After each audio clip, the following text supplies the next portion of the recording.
Assalamualaikum warahmatullahi wabarakatuh. Saya atas nama Saudara Ahmad Nur Aziz Al-Fikri dari kelas 12 IPS 3 ingin menyampaikan materi saya tentang meraih kemerdekaan yang hakiki. Sebelum kita masuk kepada materi, salawat serta salam tetap tercurah pada Nabi besar Muhammad sallallahu alaihi wasallam serta pengikutnya hingga akhir zaman. Amin amin ya rabbal alamin. Puji syukur tetap kita panjatkan juga kepada Allah Subhanahu wa taala karena atas rahmatnya dan karunia-Nya kita bisa hadir pada hari ini. Selamat sentosa, sehat wal afiat. Ya masyaral muslimin wal muslimah. Apakah kemerdekaan hakiki itu? Jika kita lihat dari kacamata Islam, kemerdekaan hakiki adalah merdeka dari segala bentuk penjajahan, baik secara fisik maupun non-fisik. Pada tanggal 17 Agustus yang akan datang, kita akan menyambut kemerdekaan kita yang ke-77 tahunnya. Memang secara fisik Indonesia sudah merdeka. Namun jika dicermati kembali, apakah sungguh rakyat di negeri ini sudah merdeka? Indonesia, meski negeri yang mempunyai sumber daya alam yang melimpah ruah, meski melewati garis khatulistiwa, meski memiliki tanah yang subur dan makmur, sungguh ironis rakyatnya masih dililit oleh kemiskinan. Tidak banyak juga anak negeri yang tak bisa mengenyam pendidikan karena mahalnya biaya tersebut. Mahalnya biaya kesehatan, biaya hidup, dan tidak dilupakan kebijakan impor yang merugikan rakyatnya. Belum lagi negeri kita yang masih terlilit dengan hutang dan masih berlanjut hingga akhir ini. Yang secara langsung, hutang adalah salah satu bentuk penjajahan ekonomi yang dihadapi oleh negeri ini.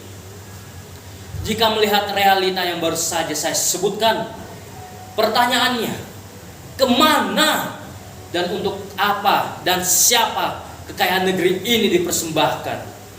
Bukankah kekayaan alam yang berada di negeri ini sudah lebih dari cukup untuk menghidupi rakyatnya? Bagaikan tikus mati di lumbung padi, Indonesia masih mengalami penjajahan non-fisik, di mana sumber daya alamnya yang melimpah ruah hanya dinikmati segelintir orang saja. Sungguh ironi, sungguh ironi. Belum lagi penjajahan dalam bentuk pemikiran, di mana justru hal ini lebih berbahaya daripada penjajahan fisik. Penjajahan pemikiran ini bisa tersebar melalui media informasi, baik secara massa maupun secara privat. Di mana letak media generasi banyak dirusak dengan tontonan-tontonan yang tidak mendidik.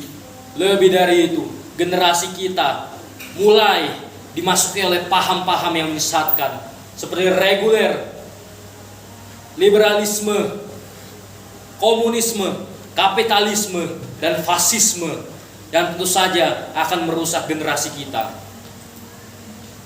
Disinilah pentingnya kita untuk memahami kemerdekaan yang hakiki. Kemerdekaan bukan hanya menyangkut soal fisik, namun secara batin dan pikiran juga. Menurut kacamata Islam, merdeka adalah terbebas dari segala bentuk penghambatan kita untuk mengabdi kepada Allah Subhanahu wa taala. Sebagaimana Islam datang untuk membebaskan manusia dari segala bentuk penghambatan untuk mengabdi kepada Allah Subhanahu wa taala, maka tak ada jalan lain untuk meraih kemerdekaan yang hakiki kecuali kembali kepada Islam, kembali kepada Allah, kembali kepada ajaran Nabi besar kita Muhammad sallallahu alaihi wasallam. Itu saja dari saya. Sebelum saya menutup isi dari materi saya ingin membacakan suatu surah, yaitu surah Quran, surah Ibrahim ayat 35. Bismillahirrahmanirrahim. Rabbi za'al hazal baladal amina watsnubni wa baniya an na'buda asnaham. Yang artinya adalah, ya Tuhanku, jadikanlah negeri ini negeri yang aman, dan jauhkanlah aku dan anak cucuku daripada menyembah berhala. Sekian dari saya. Wassalamualaikum warahmatullahi wabarakatuh.